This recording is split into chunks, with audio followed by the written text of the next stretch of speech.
All right, about to head to the range and gonna do a little comparison. It's really not a versus. These are all solid firearms. They're all gonna be reliable. They're gonna work and they're gonna be accurate. You do your part, I guess. The question is though, the differences. We've already had last week we did the West German 226 versus the modern 2022 made post non-drop safe 320, and they were actually very close with the edge going 220 to meet the 226, and I can't lie about that. I was actually thoroughly impressed how well this shot under recoil and rapid fire. And the issue, the main issue with the 320, we all know, is I believe the trigger's too good. What I mean is, with this being a striker fired and having no safety dongle on here, and the no frame safety, no trigger safety, which the frame safety here would just stop the trigger from moving. It doesn't protect the sear. It's just, and on top of that, the trigger pull, not just the weight poundage, but when this is cocked, there's just very little take up. And so you combine all those things, right? Even the size of the trigger guard is pretty massive.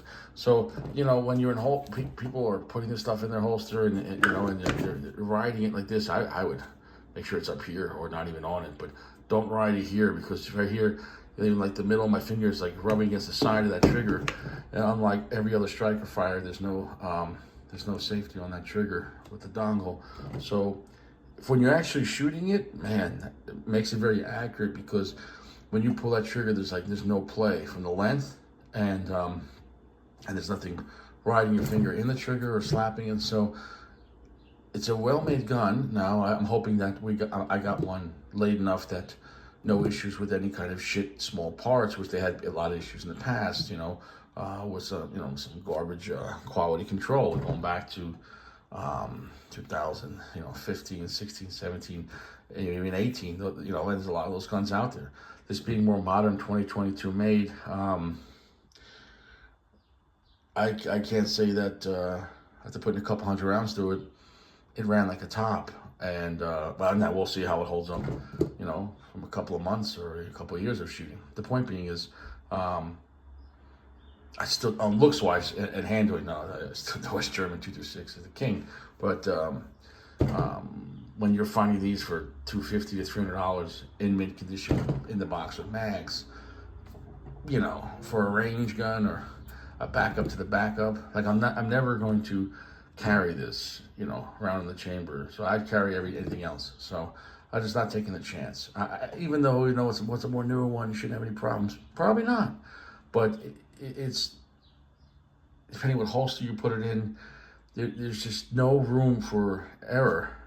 And not even saying negligent discharge like yourself pulling trigger, but just being in a holster. If anything rubs against the side of that while it's in the holster, and I'm not even blaming, because the gun works great at the range. The problem, like I just said, is that it's like an easy woman. You ask her name and she's already fucking you. She's way too easy. So you do trust that woman. You trust her to be easy. This gun is extremely easy to shoot. The easiest shooting gun, more than Glock, because Glock is not pre-cocked. Glock is, not fully cocked, and it has a safety dongle. And it has a massive firing pin block, separate from the striker unit. This, it has like an extra thing, but it's right next to the striker. All the guns, for the most part, they have a separate firing pin block, or in the HK-BP9 has a massive cam. And the cam, if you look at it, it rests in the off position, so there's no way that gun's ever going off, even though it's fully cocked, the striker, and it has a trigger dongle. So this is just the easiest to go off if you want to. Maybe if you don't want to. So that's the issue. So you could stuff something back here. I don't know. Trying to find something like Play-Doh or some type of so if you really want to worry about it, you could have a trigger block from here, and block. I'd have to figure out what exactly fits in there. Um, maybe. There you go. Oh, that doesn't work. But maybe something that fits behind it, so you don't have to worry about that. But for all the shit I gave the 320, so yeah, I don't trust it carrying it. At least definitely not without a frame safety, because how easy it is to pull the trigger. And I was surprised, like I said, how well it shot. Amazing for a striker fired, and but I think it's a little. It's not a risk I'm worth taking. I'm not saying it can't be carried safely. I'm not saying that you can. I'm just saying, as far as the design, if any gun that could go off, it'd be equal to carrying a 1911 with the frame safety off, and the grip safety off too. They'd be like duct taping the grip safety on the 1911 right here, and carrying it locked and cocked, fully cocked, without a safety. That's what this feels like, carrying this. You're like, oof, what could go wrong? Probably nothing, but at the same time, you got to make sure when that's in the holster, it doesn't rub against anything, because or if you have a light bearing holster, there's a little more room in there. So yeah, I think it's a good design or a good pistol, yes, but it's just too easy. It's a woman that fucks everyone, the whore of Babylon. So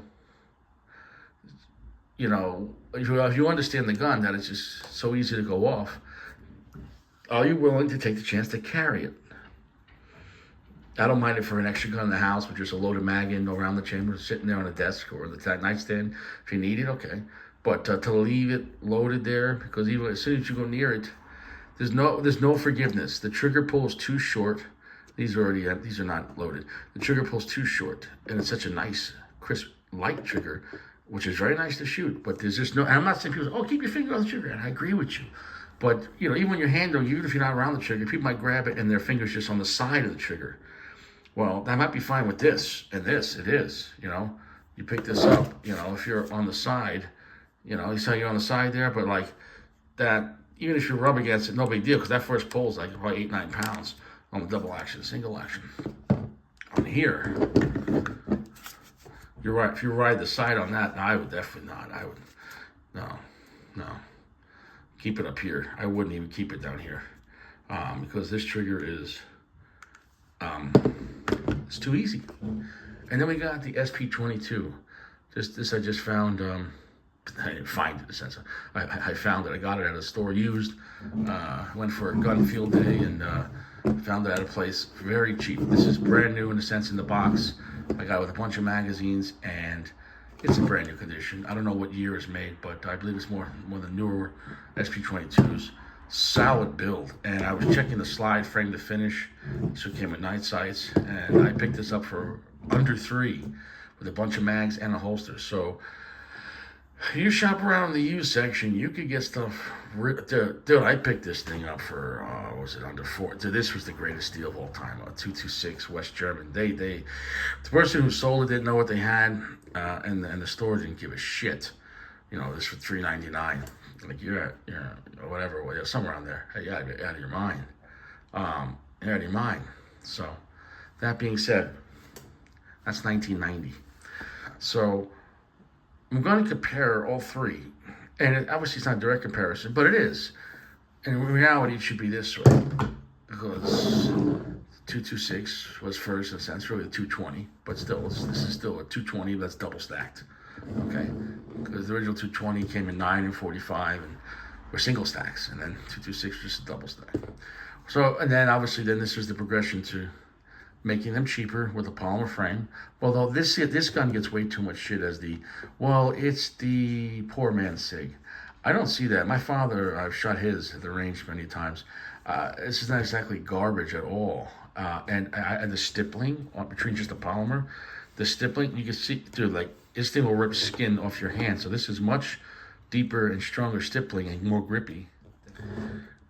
Sorry about that. The polymer on the SP22, although it looks aesthetically, I say, more. Look, they got the design a little more streamlined with 320. This is a little bit of a piggish, a little bit of a bull. It's extremely thick in the polymer, but the gun's extremely overbuilt. It's like the thickest of the bunch, even though it's polymer. The slide is pretty much the thickest and the heaviest. It's overdone on the SP 2022, but nothing wrong with it. Each one takes different magazines, so they're not compatible, and that's that. So they're all in 9mm and they're all full size. The difference with this is that's it. There's no like long slide or shorter version of this. Maybe at best case you can find one in stainless. 226. Some of them come in full stainless frames. Some of them you can get longer slide or a custom shop. Obviously later on you can get 229, and then there's a 228 as well. And before the 229, all of them came in except for the original ones. Here you can get them at 40 and 357 Sig. Obviously here 45 too, but that's a whole nother topic. But the point is though, this is Sig's big three. They still make the 226. They still make this. They still make this. This is their three full size. I'm not including the P365 because even if you go up to the Fuse or the fucking Macro, because I don't give a shit about that whole platform. I really don't. And so to make a micro gun this is the whole point of that micro gun is to be as small as possible. I don't trust that gun. If you're just gonna carry it, okay, put a couple of rounds through it. But if you're gonna put a lot of rounds through it and trust that gun, I don't like any micro gun.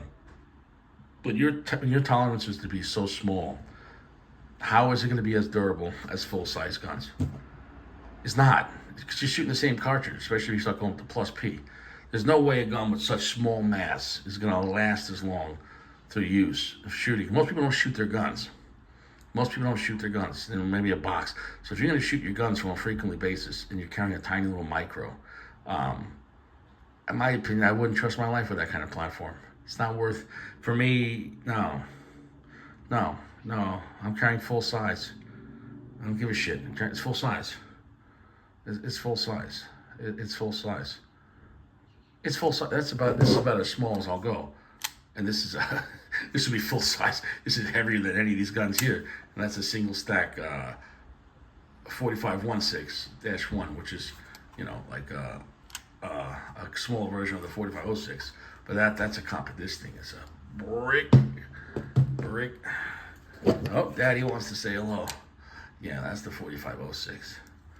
Super brick. I carried that the other day. Holy shit. Those are heavy compared to those. And I like heavy guns.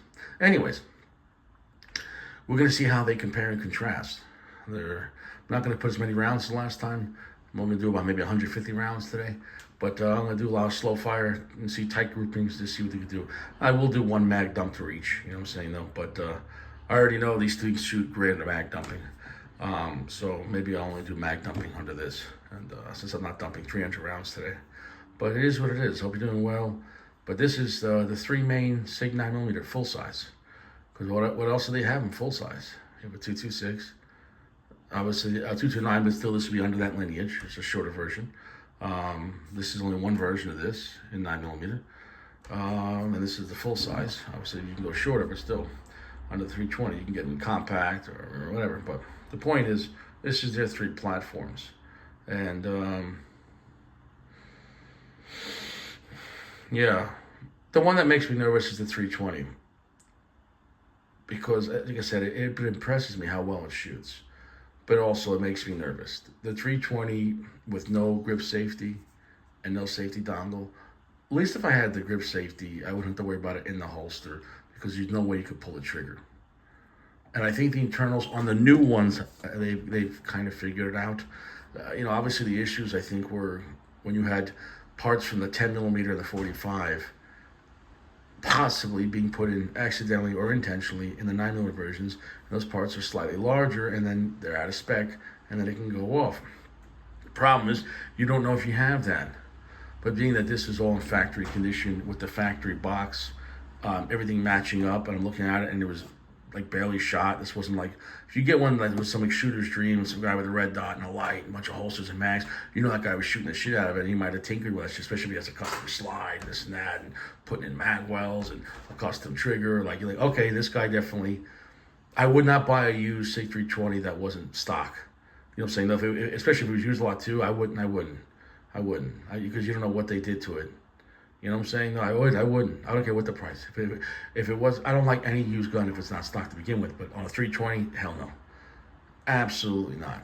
Absolutely. Because Sig has an infinite guarantee on their, but if it's not stock, I don't know if they would touch it. So if you keep that in mind, when you buy a used gun, make sure it's stock. Because if you got to send it back, Sig will fix these things. But if they're modified, you might go, oh wow, I'm getting a cool trigger on this and a cool this and that, or a custom barrel. Yeah, but I don't know if they would fix that for you. I don't know that, but I'm pretty sure most companies would only do maintenance on it if it was stock, because they're not going to assume any liability, right? Keep that in mind. All right, I'm going to the range. Stay fresh.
So you just want to put the base to the back end of it. You want to put that right in front of that.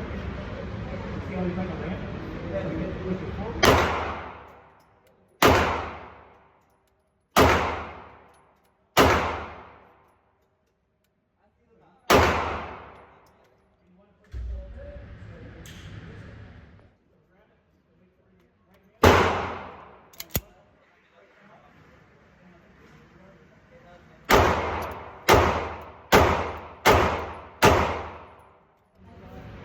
So now you're going to come down and put right on top of that.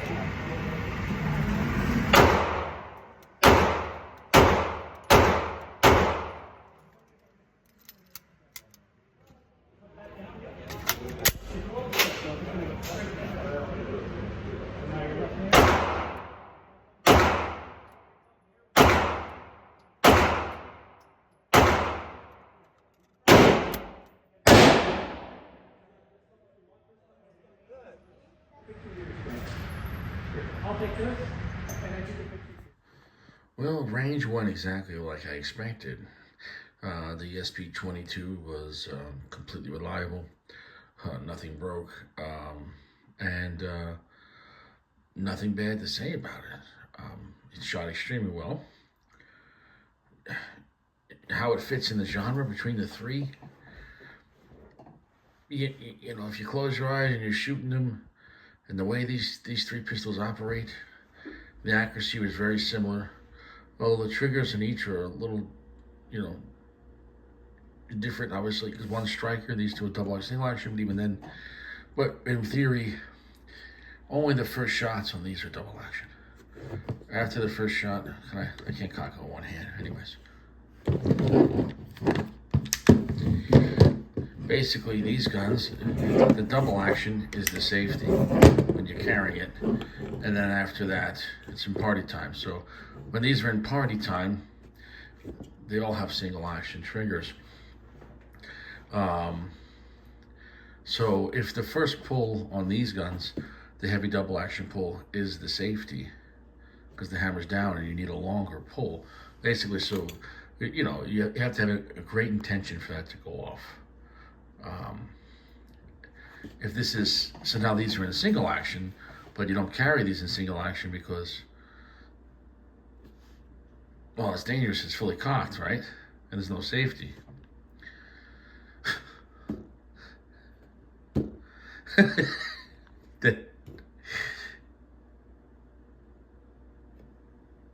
Then, then how was the 320 safe? If the theory behind double action, single action, they always say when you're going to carry a double action, single action, you load it, you chamber around, and you press the decocker, and you carry with the first round being double action. That way, you know, it's safe to carry because you have that long, heavy pull, so it won't go off accidentally. And then when you pull it out, you only pull the trigger if you really mean it. And then after you first the first shot, well, then it's in party time because obviously you need the gun, and now you get quick, accurate follow shots. Where's the long, heavy pull for the first shot on this? Because there's no frame safety. So I guess ideology's changed. Like I said, with other striker fires, they have a safety on the trigger, and like a Glock or other brands, they'll have more of a take-up, or like the XD has a grip safety, and some have a frame safety, but it has a grip safety, so you have to have a hand on the grip to activate. The point is, the 320 is, in all intents and purposes, even though you can't see the hammer here, it's internal striker fired. But when you chamber around, it's like this. It's fully cocked. No manual safety. No trigger safety.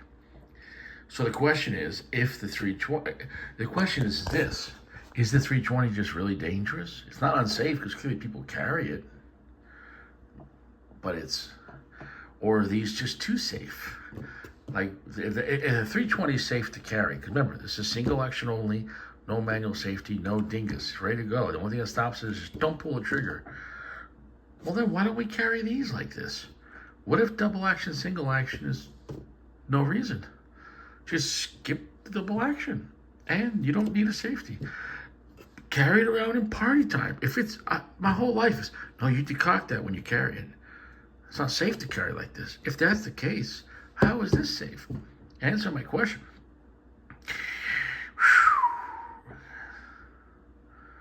Is your mind blown? My mind's kind of blown.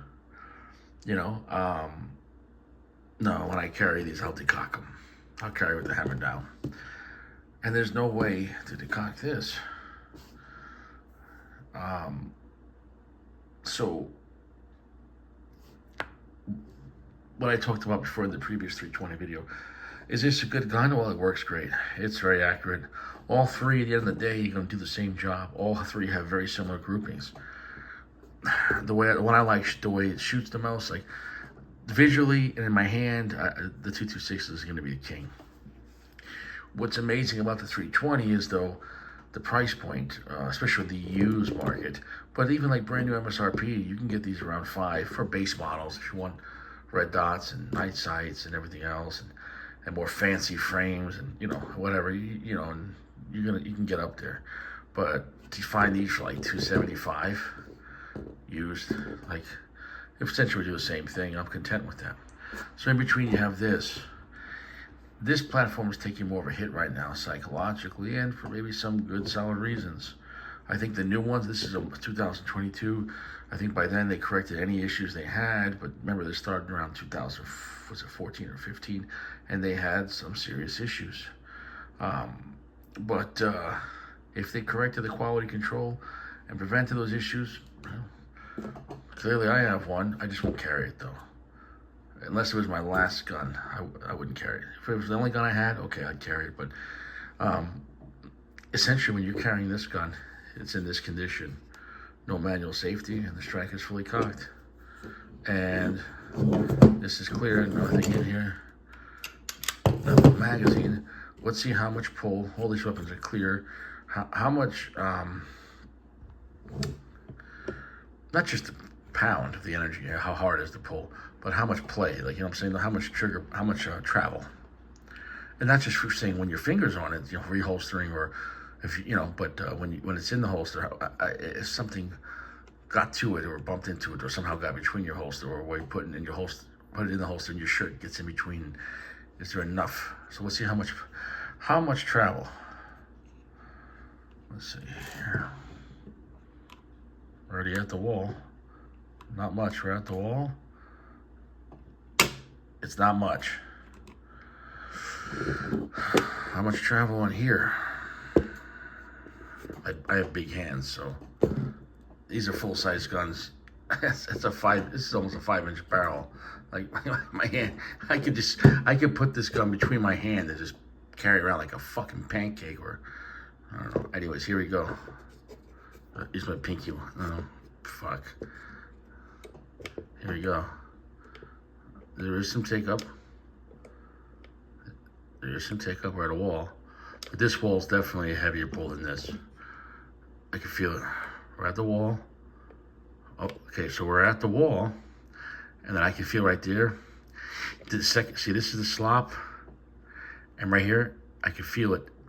That's raising the lever with the firing pin safety. There's a big firing pin safety in this. So you have the slop, raising of the firing pin safety. This would be safer, I'm telling you, to carry it fully cocked than this. There's more pull on this and a heavier pull.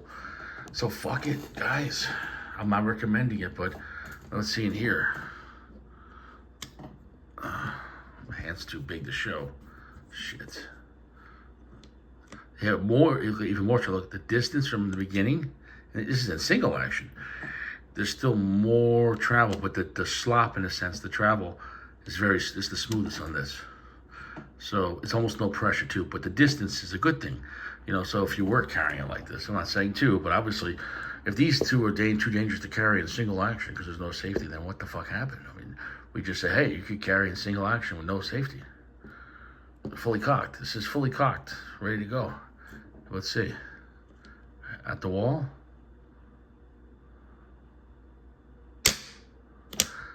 That trigger's the nicest. That single action breaks like glass. But, yeah, so anyways, how they all work? Great. Where do I put this in the gambit? The problem is you look at lots of guns by feel and visually how it looks, but actually the end results, they all shot great. I put the most through this today because that was the first time there, and I wanted to just test it and break it in, use different magazines, and also just making sure everything's working reliable. Anytime I bring home a stray dog, in a sense, make sure you could trust it, even though it's a brand I trust. Just making sure, the individual, you never know, what could go wrong, right? So, and the Metgar and Sig mags were flawless, and it did even come with a Pro mag, and I gotta admit, I tested that one the most to make sure, because I knew the Sig and the Metgar mags were gonna work flawless, even though I did test them. And when I got it, I did take the mags apart and clean it, because you always want to check the inside of magazines and clean it, make sure no rust or a lot of carbon. Anyways, the Pro mags were flawless too, so I'm not a Pro mag fan, but I can say the Pro mag for this firearm worked flawless, even with some hollow points, so everything worked flawless. I'm impressed with this firearm. The reason I'm impressed is because the MSRP on this is probably the lowest of the three. Well, it's definitely lower than this, brand new over 226. But yeah, no, you can get these, this gets a bad reputation of, oh, it's the poor man's Sig. That's bullshit. As far as durability, reliability, I would trust this just as much as either of these. This has been issued to militaries and police departments around the world, and it's still been around for over 20 years, more than 20 years, maybe 30. So the question is well, it doesn't deserve any disrespect. None. It works, and it shoots very well. And you shop around, find one of these used, take it apart, clean it, check the mags, clean it, and then run it, it works. It works very nice. Essentially, all three of these things are doing the same thing. They're all full-size duty guns. They're all built, to last a long time. Eventually, maybe you change a guide rod spring after, who knows, 10, 20,000 rounds, maybe. Because this has a double braided. So anyways, I think we're done with that. I guess I'm just going to take them apart real quick, and I'll show you the insides of all three, and you can see the differences. I will say that this, like I said, the stippling on this is better than this. The stipplings on this is, I believe why this one gets the most shit is that this was the transition where Sig was making the 226, their premium gun, and then when they kind of did the same thing in a 229, but in polymer, the Sig fans were not ready for that. They're like, that's garbage. And plus it was half the price. So it's like, This is garbage. It's a plastic 229. Nobody, but the inside, the slide rides on major, this whole interior, I'll show you, major steel inserts, where the slide on here rides on the rails, which are aluminum. Now the barrel locks into the steel insert, which I'll show you, but in theory, this is riding on the slides, riding on steel. So it's a beefy gun, and the width of this thing, and for a polymer gun, I mean, it's light compared to like a metal gun, but it's heavy for a polymer gun, but it's beefy. But I have complete confidence in this design. It's been tested, world tested around the world, and for a police agency like in France, a huge police department, for them to be carrying this for, at this point, I think almost 25 years, you could trust your life with it. Of course, any gun's man-made. Keep it properly clean. Make sure you check your ammunition, because any brand you can get a bad round. I've had a bad round from Remington, bad round from Federal, bad round from Winchester. It can happen.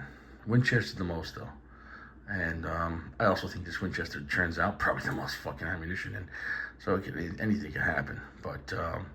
But never had any issues from Winchester or any major brand when you go to higher end, especially when you go like to hollow points, because it's not just the hollow point, but just when you go to, let's say, like, you know, like a premium self-defense round. It's not just more cost and the nickel plating and everything else. It's that these rounds go through more testing, and some companies like Hornady, when they make this ammunition, every round gets checked for imperfections.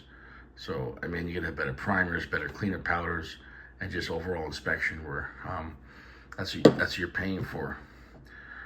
So anyways, let's take them apart. Well, let's do this right now. Let's destroy everyone's chocha.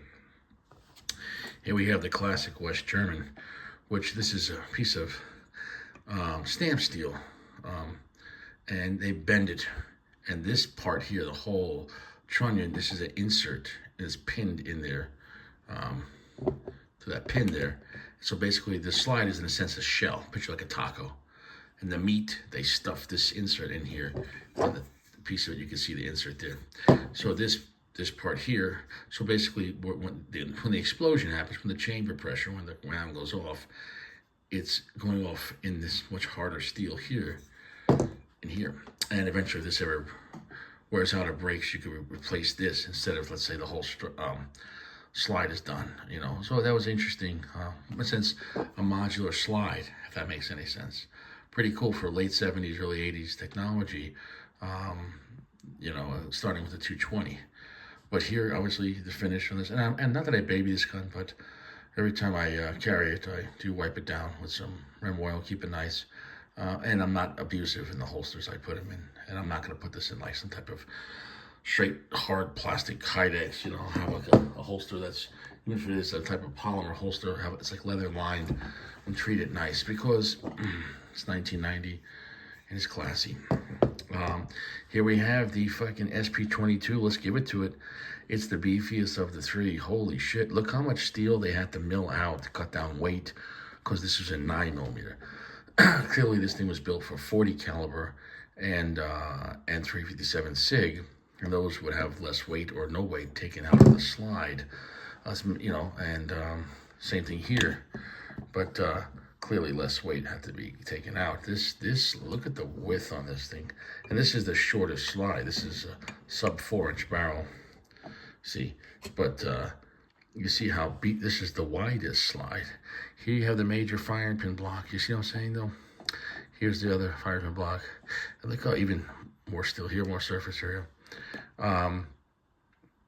And I see how the brass rubbed off on that more than the other guns. So between the two, you can tell the SP22, that's built even more beefier than the 320.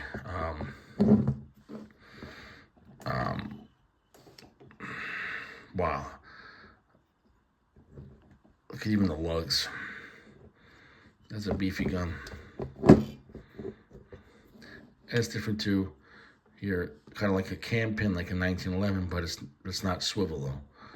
I think, does the CZ do that? Maybe. or this has, these two are actually more similar, you know. This isn't like that, more cam action. Well, anyways, you get an idea. Let me take off the guide rods. I have to stop the camera for that. But the point is, though, the SP22 is not a piece of shit. It's clearly a chunky overbuilt. Here's the interior. Yeah, it's massive steel. It doesn't have the finesse like the 226, or in some ways it's not as streamlined and clean looking like the 320 Striker. But here you have the 320 here and the SP22. Clearly there you can see some similarities, and even the angles, the way these are designed. But clearly, SP22, you look at the amount of rails that thing is riding on, and the rail surface, as far as the way its amount of contact, is beefier. And then even the interior, it's a heavier, more steel into that frame. So it is what it is. And last but not least, we got the German, which is fully rail except for here. Since like a relief cut, but yeah, remember this is riding on aluminum. But remember, this is a steel insert though. So in a way, in this original design, the frame and the slide is kind of modular, that in a way the slide and the frame are in a sense like a chassis, and the locking block can be removed via this pin there, and you could take this locking block out and replace it. So the barrel locks into that, just as with the slide locks into this piece here, the trunnion locks into that. Let's take apart. All right, these guns are complete disassembled for regular care. Clearly you can see wear in the similar spots, because remember with the Sig design, there's no locking lug here. Basically this becomes the locking lug, because the barrel has a square hood and it locks up into the top of the slide. They weren't the first ones to do that, but I digress. This one does have the loaded chamber indicator, I assume, so that way they could sell it in California. I wish mine didn't have that on there, but it does. You can clearly see similarities in the design of how they shape stuff. Obviously here, a little different because it's a striker fire, but still they care. If we're gonna compare the actual chamber, this has the smallest one. As far as that, I mean, this is the widest, but as far as the width of the slide. But the 320 and the 226 might clear it on that. And for whatever reason, they made the hood on this slightly shorter. That I can't give you. We can tell by, let's look at the barrel. So let's compare the 320 barrel. So the SP22 is the on the bottom. It's a shorter barrel, and when you look at the chamber, it's just shorter overall. And that I don't know why. I can't give an answer because both are shooting 9mm. So if these the same caliber, so why the SP22, which maybe is shorter? Let's look at this is the original, the 226. Same concept. The 226 is a little longer, so I can't tell you that. Some reason these two have more in common in length, the 320 and the 226, whereas when they made the SP22, but I gotta say that the barrel here is wider. This is more chunkier and nice and dirty. See, I'm gonna clean that now. Then, yeah, the walls on this feel thinner than this. Yeah, this is thicker. So maybe that's why. Maybe to go smaller, they increase the mass this way, and they, whatever it is, and maybe because they only made this in one design, and essentially it's a full-size compact sub 4-inch barrel. I don't know. I don't have an answer, but it's interesting how the 226 from the 80s and early 90s, and then the 320 from 2022, very similar barrel design, whereas the SP22 with the lug, the closed lug there, with a cam, is completely different. Here you have the 320 guide rod, and then we have the SP22's guide rod, which is made of polymer, and that's a cost cutting, and it's also not captive like this, but it is a flat wire instead of double braided. So that's another cost cutting here. And clearly, if this was captive, let's see how it would look. Even if it was captive, let's look at the style. Yeah, I believe that this is a weaker. This slide is so fucking heavy. Let me see. Which he's just going by his hand, but pretty good. Yeah, this slide almost feels heavy. Remember, this is about a full inch shorter. So if this was a 5-inch slide like this, or almost sub 5-inch, this would be the heavier slide. So it's got a lot of weight to it. The SP22 is not a weak built gun. Everything about it. It is a little taller. If you go from the back, it's a little taller height. But I'll tell you what, the build quality, it has little quirks about it as far as the look and being a little chunky. But when it's in your hand, she's your chunky girl, And I got nothing bad to say about this SP22. Where are you, bitch? I got nothing bad to say about him. I got nothing bad to say about him.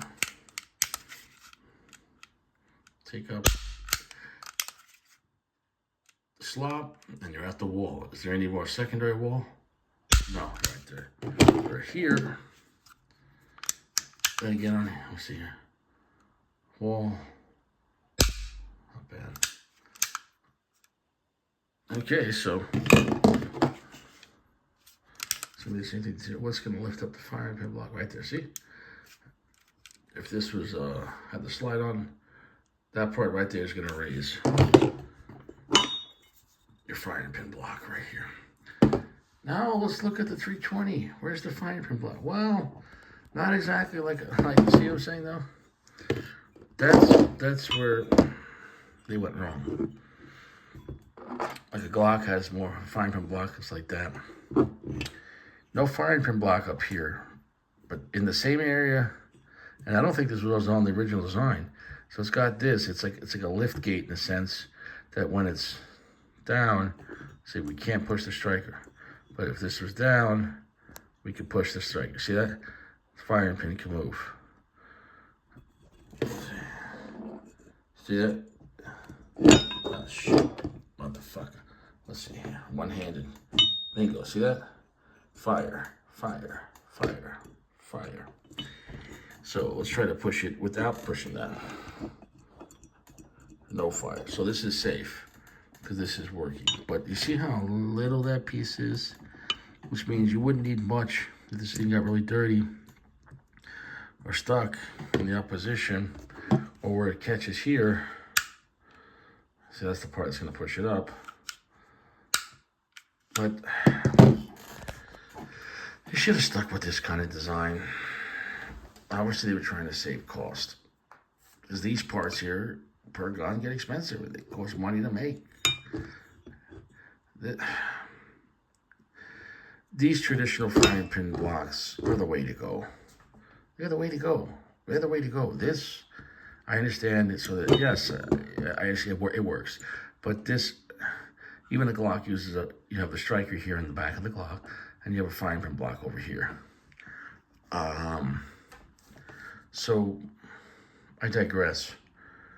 Maybe in the next generation of 320, they'll have a separate firing pin block away from the striker, and that would make sense. Keep it separate. That way it's not one unit, because this is like all together now. You know what I'm saying though? So you want the part that completely stops the gun from going off if anything goes wrong. Like the firing pin block is the absolute e-brake, okay? And in a sense, and it's resting on the e-brake. So the e-brake's always on. Like this would never go off unless you pull, as you pull the trigger, this part gets lifted. This part gets lifted. This is such a smaller little in a sense, dainty fucking piece of steel here, or whatever, stamped or mimed, I couldn't tell you. But I don't like that. I understand that does the same concept, but why? Well, let me tell you right now, that much of steel costs way less than that much of steel or that much of steel. That's the bottom line, man. They got fucking cheap with it. So the gun is a good gun, the 320. It works. And the trigger, you know, it's ready to go. You know, that short, crisp trigger. That's all the travel you need. It's right there. You know, it's right there. It's right there. So, but I think a little more, giving the gun a little more brakes, if that makes any sense.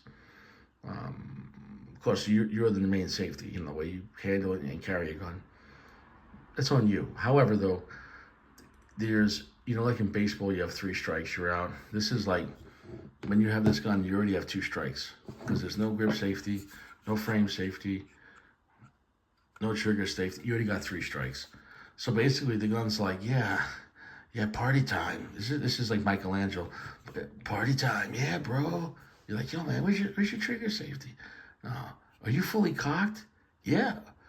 Oof. Frame safety, grip safety.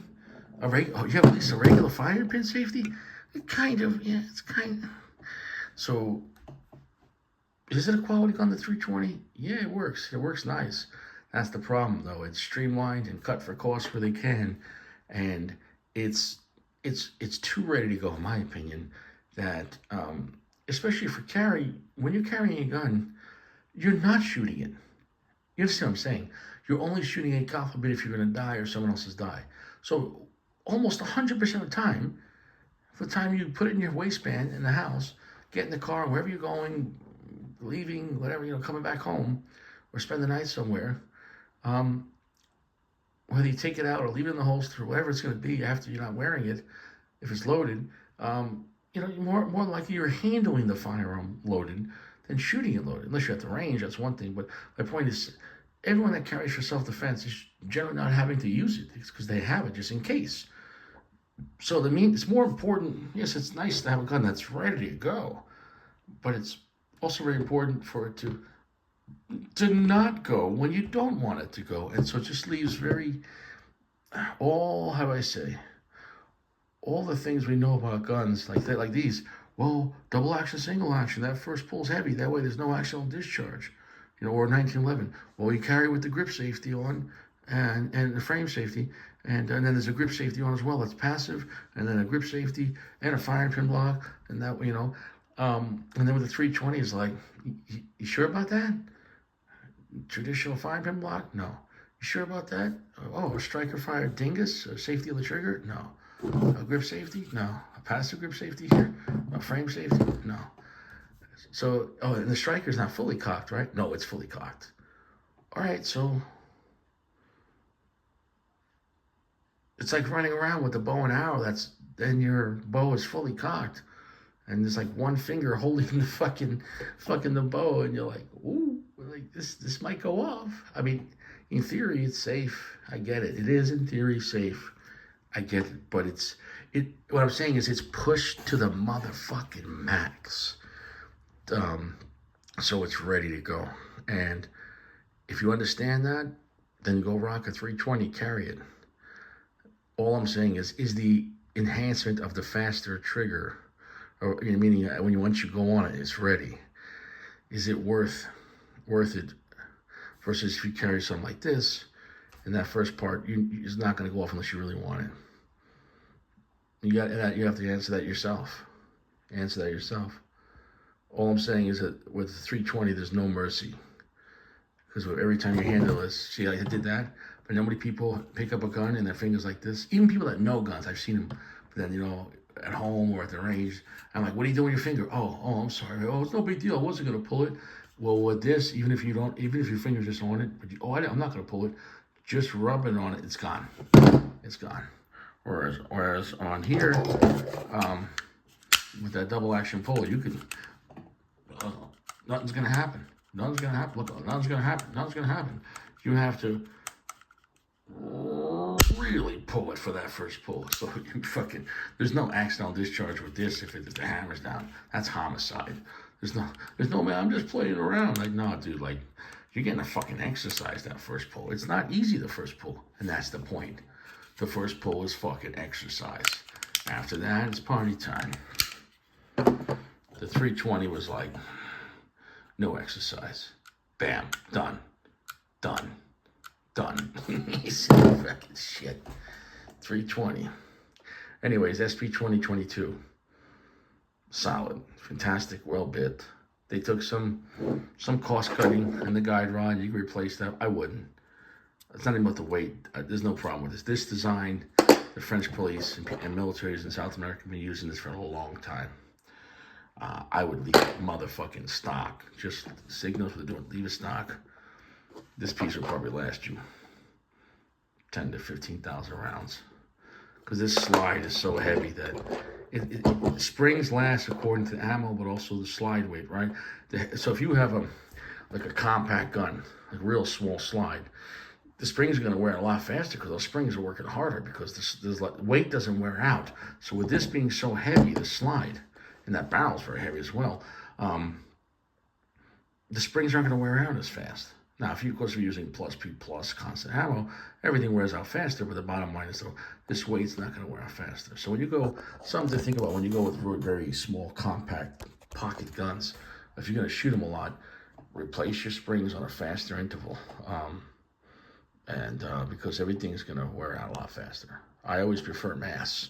Mass doesn't wear out. Guns don't lose weight. They don't lose weight. We're done here.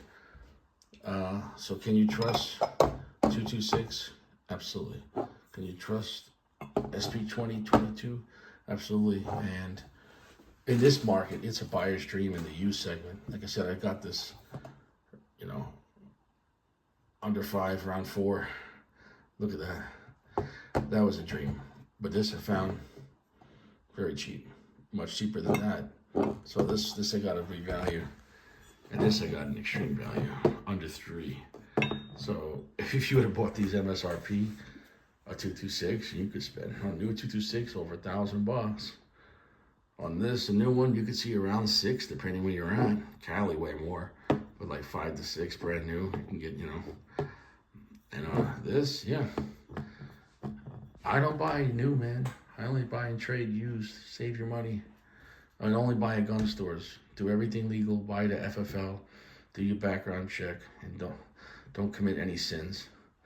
And whenever you get bored of it, trade it back to a gun store. That's my advice. Don't ever trade privately. That's my advice. Trade it back to a gun store. Let them do everything. That way it's all legit. And then you can sleep well at night. Anyways, we're done here.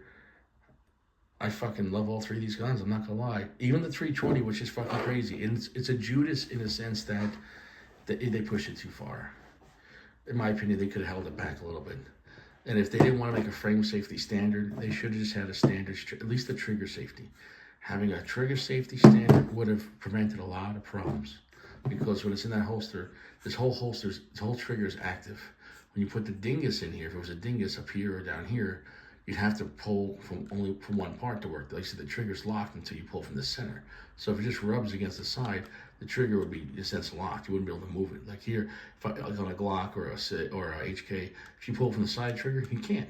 You got to pull from the center of the trigger. So in a way, it gives you a little more, what's the word I'm looking for? What's the proper word? It gives you a little more forgiveness in a sense while handling it. To prevent an accidental discharge. Not just while handling it, but it's in the holster.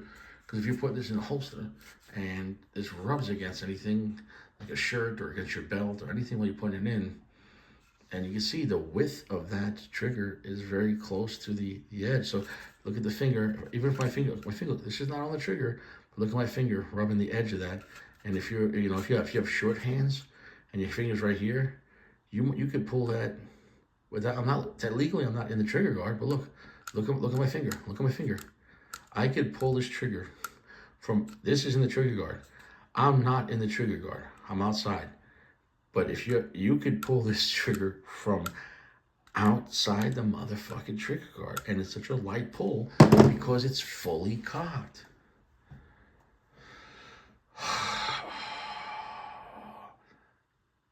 I really think when they made the 320, they're like, you know what? Let's forget about everything and let's just make this thing. Let's make this thing as ready as you can go before it becomes fully automatic and explodes in your pants. And they're like, is that safe? Well, it's gonna be. This is the barely legal gun.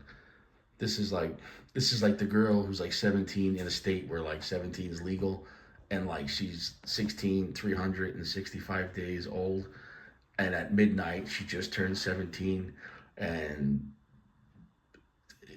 it's like, well, she's legal now. She's 17. Like for the first second, that's how dangerous this gun is. It's like, yeah, I guess it's legal to sell and own, and it's safe enough to carry, but it's dangerous, man. Like it's like, you know what I'm saying? Like that's what it's like. That's what the 320 is like. Is it just everything we learned about other guns, whether it's hammer fired or striker fired, 320, I got to give it to him, was like, well, forget about the extra modularity. That's a whole nother problem.